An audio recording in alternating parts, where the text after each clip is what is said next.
హైదరాబాద్ లో కన్సల్టేషన్ మరియు 3,500 రూపాయల colour Doppler test Avis hospitals లో ఉచితంగా పొందండి. నమస్తే రమగారు. నమస్తే జయ. రమగారు, కార్తీక మాసంలో ఉన్నాము. ఆల్రెడీ సగం రోజులు కూడా అయిపోయినాయి. మిమ్మల్ని నేను ఎప్పుడు అడుగుదాం అనుకున్నాను, ఇంకా అట్లా హడావుడి అయిపోయింది. ఏం చేస్తున్నారు, ఏంటి పూజ చేస్తున్నారా, రోజు దీపం పెడుతున్నారా? కార్తీక మాసం అంటే ఏమిటో ఆరోగ్య మాసం. మామూలుగా ఆరోగ్యం అంటే మనం ఏం చేస్తాం, రకరకాల మంచి మంచి పదార్థాలు తినాలి, చక్కగా మందులు వేసుకోవాలి, బాగా పడుకోవాలి, రెస్ట్ తీసుకోవాలి కదా. కానీ కార్తీకంలో ఆరోగ్యం తినకూడదు, రెస్ట్ తీసుకోకూడదు, టైంకి పడుకుని బాగా పెందరాళ్ళే లేచేయాలి. ఈ రకంగా కనుక చేస్తే ఈ శీతాకాలం మొదటి రోజుల్లో ఈ పని చేస్తే తర్వాత కాలం ఆరోగ్యంగా ఉంటుందన్న సూచన కోసమే కార్తీక మాసపు ఆరోగ్యవంతమైన అలవాట్లు. దీపం పెట్టుకుంటాం పొద్దున్నే, ఎర్లీ మార్నింగ్ లేవటం, స్నానం చేయటం. ఇదివరకు నది స్నానాలు చేసేవాళ్ళు. అవునండి. లేకపోతే నూతుల నుంచి నీళ్ళు తోడుకుని అమాంతం బకెట్ ఎత్తి పోసుకోవటం. ఎంత చలేస్తుంది రమగారు. చలేదు, అదేగా చెప్తున్న టెక్నిక్ అదే ఉంది. మరి ఇప్పుడు నీకు ఓవర్ హెడ్ ట్యాంక్లో నీళ్లు ఖచ్చితంగా చల్లగా ఉంటాయి, ఎందుకంటే ట్యాంక్లో ఉన్న నీళ్లు చల్లగాలికి తర్వాత మంచుకి ఎక్స్పోజ్ అయి ఉంటాయి. బావిలో నీళ్లు వెచ్చగా ఉంటాయి, ఓకే. గ్రౌండ్ వాటర్ వెచ్చగా ఉంటుంది. అందుకని ఈ కాలంలో ఏం చెప్తారు, సముద్ర స్నానం, నదీ స్నానం, చెరువులు, దొరువులు చిన్న పొన్నవి, లేకపోతే నుయ్యి ఆఖరిది. నూతిలో నీళ్ళైనా వెచ్చగానే ఉంటాయి, వెచ్చగా వస్తాయి. మా నూతికి పంపు ఉండేది, మా చిన్నప్పుడు నా నూతికి పంపులో కొడితే వెచ్చటి నీళ్ళు వస్తాయి. శీతాకాలం పొద్దున్నే స్నానం చేస్తే చుట్టూతో చలిగా ఉంటుంది, భూమిలోంచి వెచ్చటి నీళ్ళు వస్తాయి పైకి. ఆరోగ్యం. చల్లటి నీళ్ళు నువ్వు ట్యాంక్ వాటర్ పోసుకుంటే నిజంగానే చలిస్తుంది. మనం ట్యాంక్ వాటరే పోసుకుంటున్నాం అనుకోండి, ఆరోగ్య రీత్యా కొద్దిగా గోరువెచ్చటి నీళ్ళు, వేడి నీళ్ళు గీజర్ ఆన్ చేసుకుని పోసుకోకుండా కొంచెం మరీ చల్లగా ఐస్ కోల్డ్గా కాకుండా ఐస్ కోల్డ్ నీళ్ళు పోసుకుంటే జబ్బు చేస్తుంది. అవునండి. బయటికి వెళ్ళి స్నానాలు చేసే అవకాశం లేని వాళ్ళు తప్పకుండా ఇంట్లోనే ఏదో స్నానం చేస్తాము. ఒక మాట కార్తీక దామోదరుని తలుచుకుని, నాయన ఈ జన్మకి ఇదే, ఈ సంవత్సరానికి ఇది, వచ్చే సంవత్సరం కుదిరితే నది స్నానం, ప్రతి నెల ప్రతి సంవత్సరం నేను ఇదే అనుకుంటాను. వచ్చే సంవత్సరం ఏదైనా నది స్నానం ఒక్కసారైనా చేస్తాను అని. కుదిరితే కుదురుతుంది, లేకపోతే లేదు. ఏ కృష్ణకో గోదావరికో వెళ్ళగలిగే అవకాశం వచ్చిందనుకో చేసేస్తాం, రాలేదనుకో ఇక ఇదే కడిపే కైలాసం, కానీ ఇల్లే వైకుంఠం అని అలాగే చెప్పుకుంటాం అనమాట. ఈ పొద్దున్నే స్నానం, తర్వాత ఏమో సోమవారాలు ఉపవాసం ఉంటాం, పగలు ఉపవాసం చేసి రాత్రి భోజనం చేస్తాం. ఏకాదశిలో రోజంతా ఉపవాసం ఉంటాం, ద్వాదశి నాడు పారణ చేస్తాం. ద్వాదశి మధ్యాహ్నం నిద్రపోకూడదు, అదొక నియమం. ఈ కార్తీక మాసంలో కూడా పగళ్ళు పడుకోకూడదు, నక్తాలు చేస్తాం. కార్తీక నక్తాలు అంటే పగలల్లా ఉపవాసం ఉండి ప్రతిరోజు చుక్కలు చూసాక భోజనం చేస్తాం. చుక్క చూసి భోజనం చేస్తాం. ఈ చుక్క చూసి భోజనం చేసే వాళ్ళు మధ్యాహ్నం భోజనం చేయలేదు కదా అని రెస్ట్ తీసుకుని నిద్రపోకూడదు, నిద్రించకూడదు. రాత్రి భోజనం చేసి పడుకోవచ్చు, మళ్ళీ తెల్లవారుజామున లేచేసేయాలి దీపాలు పెట్టడానికి. ఈ నియమంతో పనిచేస్తే హెల్తీగా ఉంటాం అనేది నిర్వాదం. ఖచ్చితంగా హెల్తీగా ఉంటాం. ఇలా పని చేయాలి. ఒకటి, ఇప్పుడు పౌర్ణమి వస్తుంది కదా, ఇప్పుడు ద్వాదశి అవి ఏకాదశి అయిపోయినాయి, ఏకాదశి ద్వాదశిలు అయిపోయిన తర్వాత ఇక వచ్చేది పౌర్ణమి. పౌర్ణమికి రకరకాల పద్ధతులు ఉంటాయి. కొంతమంది పెద్దవారు చెప్పినవి ఫాలో అవుతారు, ప్రతి సంవత్సరం కొత్త, ఈ సంవత్సరం ఏం చేయాలి అని. కొంతమంది ఇళ్లల్లో ఉన్నవి ఫాలో అవుతారు. ఇళ్లల్లో ఉన్న పెద్దవాళ్ళ అమ్మమ్మలు, నాయనమ్మలు, అమ్మలు, అత్తగారులు చేస్తుంటే వాళ్ళ వెనకాల పడి చేయటం. పౌర్ణమికి నోములు ఉంటాయి, తోరణ నోములు అంటారు, అదొక రకం. దాని మీద బాగా వివరంగా నాకు తెలీదు. తోరాలు ఉంటాయి, ప్రతి సంవత్సరము ఆ తోరాలు తీసి దాచిపెట్టుకుంటారట, అదొకటి. కేదారేశ్వర వ్రతం చేసుకునే వాళ్ళు కొంతమంది, సత్యనారాయణ వ్రతం చేసుకుంటారు కొంతమంది. ఆ సత్యనారాయణ వ్రతం కూడా చేస్తారు ఈ పౌర్ణమి నాటికి. కేదారేశ్వర వ్రతం అని విన్నాను, కానీ సత్యనారాయణ వ్రతం కూడా చేసుకుంటారు. ఇదొకటి. అక్కడి నుంచి లేకపోతే మనం ఏం చేస్తాము, 365 ఒత్తులు వెలిగించుకోవడం. సంవత్సరం అంతా వెలిగించకపోయినా, లేకపోతే ఇబ్బంది రోజుల్లో వెలిగించకపోయినా ఆ దోషం పోవటానికి భార్యకు ఒక 365, భర్తకు ఒక 365 వెలిగించాలని, ఇవి రెండు వెలిగించి పెట్టుకోవటం. ఈ దేవాలయానికి వెళ్ళే పద్ధతి ఒకటి. దేవాలయానికి అంటే మన ఇంట్లో సాగదు, నిలబెట్టలేము, లేకపోతే మనకే ఏమిటంటే యాంబియన్స్, వాతావరణం సరిగ్గా లేదనిపిస్తుంది. దేవాలయానికి వెళ్తే ఒక ఆధ్యాత్మిక వాతావరణం ఉంటుంది, కొంత స్థిమితం ఉంటుంది. గుళ్ళో చాలా మంది పెడుతుంటారు, వాళ్ళతో పాటు పెడితే మనకు కూడా కొంత ఆధ్యాత్మిక భావాలు ఇంకొంచెం పెంపొందుతాయి కదా. సరే, దేవాలయానికి వెళ్ళి పెట్టేటట్టయితే దేవాలయంలో పెట్టుకోవటం, లేకపోతే మన ఇంట్లోనే. నేనైతే ఈ దేవాలయాలకి వెళ్ళలేను, అంతమంది గుంపులుగా జనం ఉండి ఒకళ్ళ దీపాలు ఒకళ్ళు తోసేసుకుంటున్నారన్న భావన నాకు ఆసక్తికరంగా వదిలే ఈ పని అనిపిస్తుంది. నేను ఇంట్లో పెట్టుకుంటాను, తులసి దగ్గర పెట్టుకుంటాను. ముగ్గు వేస్తారు తులసి దగ్గర. తులసికి మామూలుగా మా తులసి కొంచెం ఎత్తు మీద ఉంటారు, పైన ఉంటుంది తులసమ్మ, కిందకి దింపుకుంటాను అనమాట. ఆ ఒక రోజుకి ముగ్గేసి ముగ్గులో తులసిని కూర్చోబెడతాం. ఈ తులసికి ముందుకి మళ్ళీ ముగ్గేసుకుంటాం, శంఖచక్రాలు, పద్మము ముగ్గేస్తాం. ఇప్పుడు ఈ పద్మంలో ఈ 2 ప్రమిదలు 365 365 ఒత్తులు వేసి వెలిగించుకోవటం. ఈ ఒత్తుల్ని మనకి ఇప్పుడు దొరికేస్తున్నాయి. ఇది వరకు చేత్తో చేసుకుని పెట్టుకునేవాళ్ళం, నెల మొదల నుంచి నుంచి చేసుకునేవాళ్ళము. ఇప్పుడు దొరికేస్తున్నాయి చక్కగా. ఇంతలా ఒక కట్ట కడతాడు, పైన చిన్న ఒత్తి పెడతారు. నా చిన్నప్పుడు ఇంట్లో అమ్మ వాళ్ళు పిన్ని వాళ్ళు వీళ్ళందరూ చేసుకునేవాళ్ళు. విభూతితో చేస్తారు కదా. అంటే విభూతి ఉంటే మనకి ఒత్తి తిరుగుతుంది అనమాట. పురి రావాలి కదా, మనకి మామూలు పత్తి మన చేతికి తిరగదు. విభూతి రాసుకునేసరికి బరగ్గా అవుతుంది.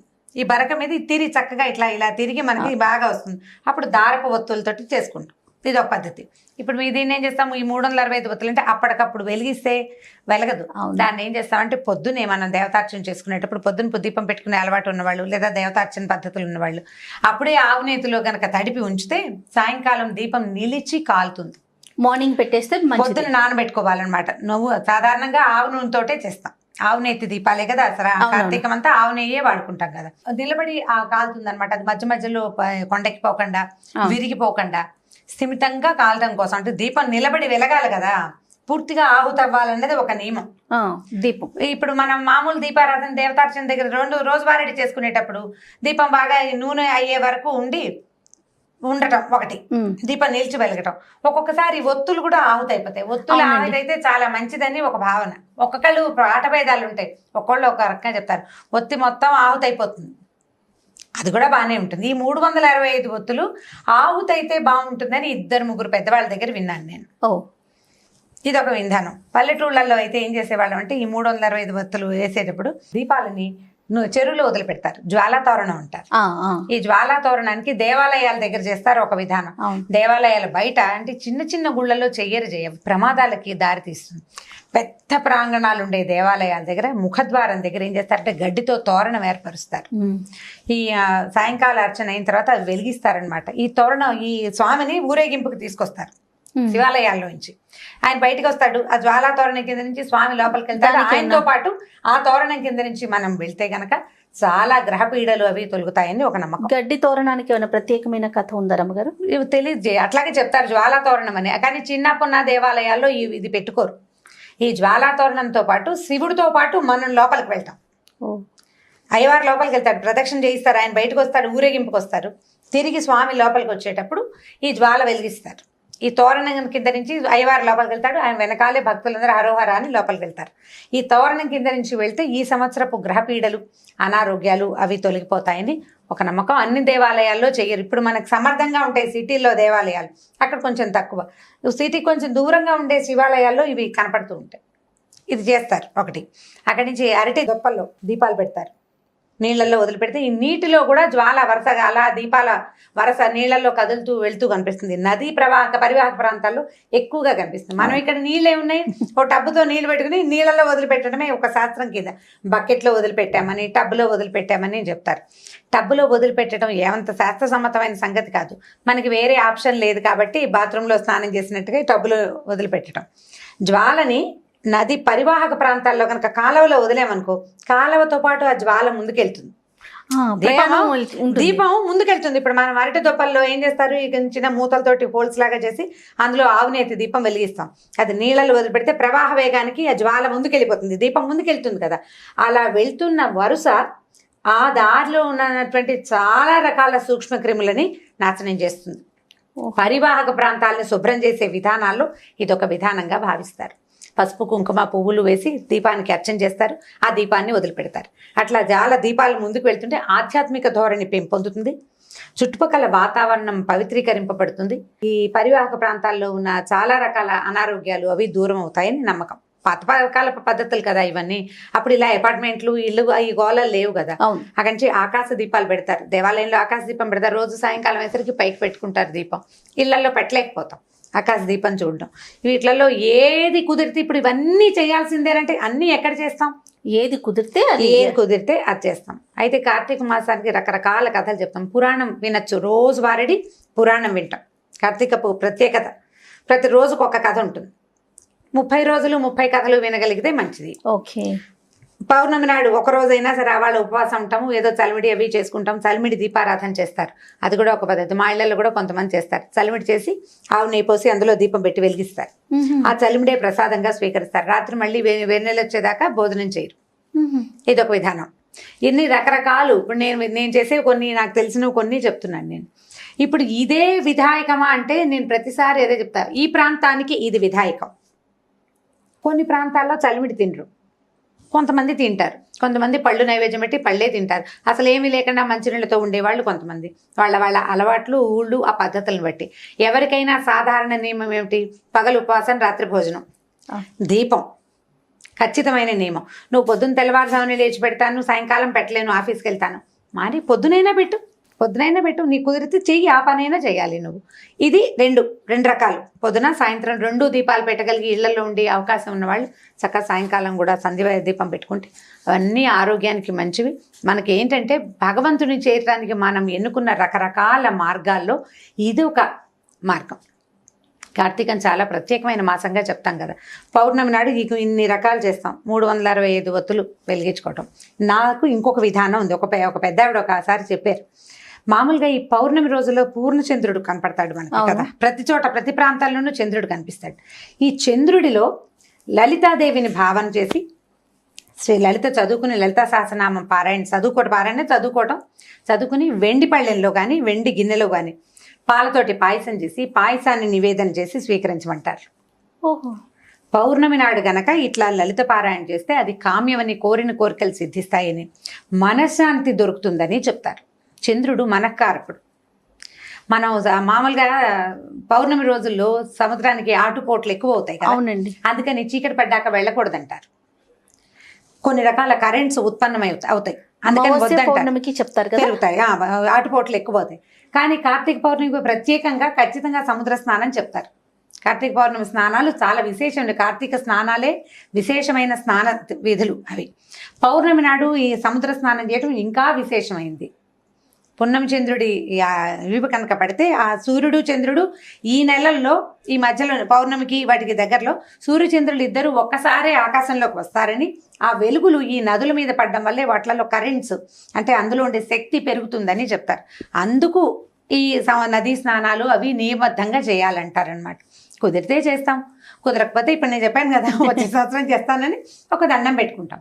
కుదిరిన ప్రకారంగా చేసుకుంటూ వెళ్తాం. పౌర్ణమి నాడు నియమంగా పగలు ఉపవాసం, సాయంకాలం భోజనం, సాయంత్రం దీపం పెట్టుకోవటం. ఈ 365 ఒత్తులు వెలిగించగలిగితే వెల్ అండ్ గుడ్. నీ వల్ల కాలేదు, సూక్ష్మంలో మోక్షం ఒక దీపమైన ఒక్క జోడు దీపాలు వెలిగించి చంద్రుణ్ణి చూశాక భోజనం చేయటం. మనం ఏదైనా నివేదన చేసుకుని కుదిరితే మేడ మీదే భోజనం చేయగలిగితే ఆ చంద్రకిరణాల వల్ల మనకి ఆహారం అమృతతుల్యం అవుతుందని చెప్తారు. చీకటి పడ్డాక చేస్తాం, ఎలాగైనా 6ంటికి తినేయం కదా, 7 గంటలు అయిపోతుంది. పాయసం పప్పు ఏదో చేసుకుంటాం, మనకి 5 నుంచి చీకటి అనిపించేస్తుంది. చలికాలం కదా, ఈ చంద్రుడు సోకిన చంద్రకిరణాలు సోకిన ఆహారాన్ని తీసుకుంటే ఆరోగ్య వృద్ధి, మనసు చాలా ప్రశాంతంగా అవుతుందట. మైండ్ కూల్గా ఉండటానికి చంద్రుడు బాగా ఉపకరిస్తాడు. అందుకని వెన్నెట్లో తిరగండి, బాగా డిప్రెస్డ్గా ఉన్న వాళ్ళకి కాస్త బాధగా ఉంది వెన్నెల్లో తిరగండి అని చెప్తారు. మనశ్శాంతిగా ఉంటుంది, చల్లదనం వల్ల ఒక రకమైన ఆహ్లాదకరమైన వాతావరణం వస్తుంది. ఈ ప్రసాదాన్ని మనం చంద్రుడికి చూపించుకోవచ్చు. అందుకని ఏం చేస్తాం, తులసిని ఆరు బయట పెట్టుకుంటాం కదా. అవును, ఇళ్లలో ఉండదు కదా మనకు తులసి చెట్లు, కొంచెం ఆరు బయట ఉంటాయి. ఇంకా కొంచెం వెన్నెల సోకే చోటు ఉంటే మరీ అదృష్టం.